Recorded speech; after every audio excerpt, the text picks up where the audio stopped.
করি বেগম খালেদা জিয়ার আদর্শিক ছাত্র সংগঠন যেভাবে গড়ে তুলেছেন সেই আদর্শ মাঠে ঘাটে প্রমাণ করতে হবে। বিএনপির ছাত্রদল, বিএনপির প্রাণ, বিএনপির ছাত্রদল, বিএনপির চালিকা শক্তি, এটা কাজে কর্মে প্রমাণ করে দিতে হবে।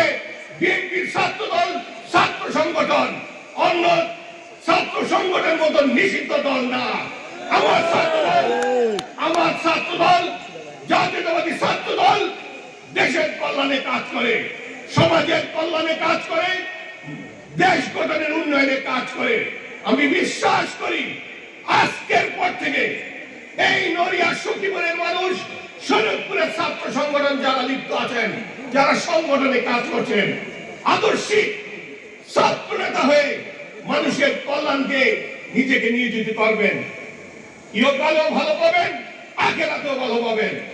আজকে মানুষকে লুটে পুটে খান, ইহকালেও আসামি হবেন, আখিরাতে মহান রব্বুল আলামিনের সামনে মাথা উঁচু করে দাঁড়াতে পারবেন না।